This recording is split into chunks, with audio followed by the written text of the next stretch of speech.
Hey guys, it's Irish ASMR and welcome back to another video and to my bedroom floor. Today we are doing another soft-spoken video. In one of my previous videos I mentioned I was just going to ramble on about moving from Ireland to Canada. This isn't going to be any vital information for anyone looking to do that, so sorry in advance. Just something to listen to while you try to go asleep, or something along those lines. Just some unimportant background noise that sometimes you just need. So, we will start back when I first moved to Canada. I am from Dublin in Ireland, and I think I moved to Canada in 2025. No, 2025 hasn't happened yet. In 2016 or 15. The reason I moved here was because my friend was already here, and she was basically just like, yeah, you should come over.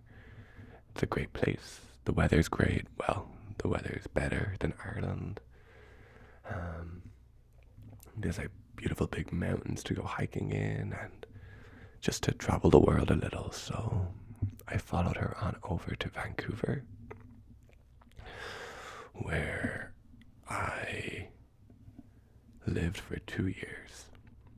So in Vancouver, just got my first job was actually as a fishmonger, which was different, but I had told myself that I was coming over here to do different things anyway, so being a fishmonger was something I had never done and something I was probably never going to do again, so that was good times. Then eventually moved on to regular office boring work in Vancouver as well, but I actually worked just outside of Vancouver in a city called Burnaby. So I did that for most of my time there. Like I said, lived there for 2 years, which is how long your working holiday visa is for. So when my visa was running up, I realized that there was so much of Canada that I hadn't seen. So I applied for my permanent residency, which is quite the process. I was very lucky. I didn't have to use a lawyer or anything like that. I had quite a few friends who had been through the process, so they helped me and guided me and gave me advice and told me what I needed to do. So I was very ready for the process and didn't have to fork out thousands of dollars on a lawyer, which I am very grateful for. So got my permanent residency, and then started to decide what I wanted to do next. And I had never skied or snowboarded before, so what I had, but badly, I was like, I'm gonna go be a ski bum for a while. So that's when I started doing my little ski tour of Canada. I actually snowboarded. So yeah, I learned to snowboard and moved to my first destination, which was Big White Ski Resort, and lived there for a season. Had like probably the best 6-7 months of my life. I had the best housemates. Yeah, we were all like a little bit mid-20s, late 20s, which was nice because a lot of the people who do these are a lot younger. So we were very lucky to find each other. We all got on very well for the most part, obviously. And yeah, just such great memories of that period of my life. And then after that, I kind of didn't know what I wanted to do. I had no idea. I was like lost, I suppose. I had left Vancouver. I had no interest in going back there. So people have been talking about Banff, which if you don't know Banff, you should Google it. Banff. It is one of the most beautiful places in the world. So I moved there to do a bit more snowboarding and kind of, travel a bit more around Canada in one of the most beautiful places in the world.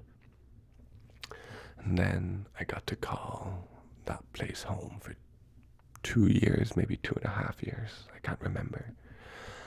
I worked at a front desk as a supervisor at the top of this beautiful mountain with amazing views that I got to see every day. And in the summer, I would just go hiking all the time. And in winter, I would go snowboarding. Definitely didn't snowboard as much as I hiked, but now that I can snowboard, it's nice to have the option. So yeah, I stayed there for 2.5 years, just hiking and boarding, and yeah, in the winter I definitely would I would buy my season pass for the mountains, but the amount I would go was definitely, I would say, average or maybe a little below average for people who lived there. I definitely wasn't as into it as most people, but I still love it, and we're going away this March to go snowboarding and skiing, so I'm excited to get back on a board, but it's been a while, so I'm also a bit nervous. I am still sick, so I hope that it's not coming across too much in my voice. So after living in Banff for 2 years, I was actually going to move home. I was going to move back to Ireland. I had seen what I wanted to see. Even though there was still so much of Canada left, I thought it was time to go home and start a proper career and things like that. And then I met Scott, who was living out there for a while during this period, and ended up not moving home, but moving to another city in Canada where Scott lived with Scott. And I think I've been here for 2 years as well now, so, because I think I'm here 6 years, maybe 7, I can't remember. But I've been here for 2.5 years-ish. Settled down, have a job. Definitely no big mountains, but they've still got some beautiful areas over here. It's definitely more on the east coast, but not on the coast, not on any of the islands like Prince Edward or anything. But being over here has definitely allowed me to see that side of Canada that I never thought I was going to, or that I hadn't planned on anyway. So we got to go to Toronto and Montreal, obviously. But then we got to go to the Cabot Trail in Nova Scotia. It's a beautiful, beautiful part of the country that I don't think a lot of people would associate with Canada if they saw the landscapes and the cliffs and everything.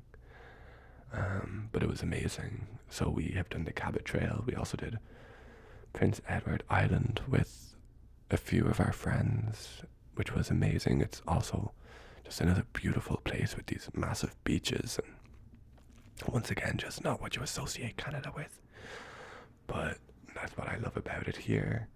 I've been to deserts, I've been to Drumheller, I've been to the Rocky Mountains, I've been to cities, I've been to these islands with these beaches and this wildlife. Definitely the East Coast, Newfoundland and I always say Newfoundland and I always get given out too, because it's supposed to be Newfoundland. But they're very east, and a massive Irish heritage population over there that they seem to be very proud of, and if you speak to these people, they sound more Irish than I do. Like, it's crazy. Their accents are exactly like, you would speak to some of these people and definitely for a second be like, what are you, why is there so many Irish people on this island? But yeah, they very big drinking culture as well, I think. So they probably get that from us and their lovely ancestors. And yeah, just it's very island culture, like, but not like Caribbean island. I mean like Irish Celtic island. Like fishing is huge, and the weather is very similar. The weather is like rainy and windy, but they get nice summer. And yeah, their views are beautiful, and their cities are cute, and it's an amazing part of the country that I can't wait to go see again. Anyway, I hope that you were able to switch off for a few minutes and just listen to somebody random on the internet ramble for 10 or so minutes. And I hope the next video you find puts you to sleep if this one hasn't. Thanks for watching, and I'll talk to you guys very, very, very soon. Thank you for listening.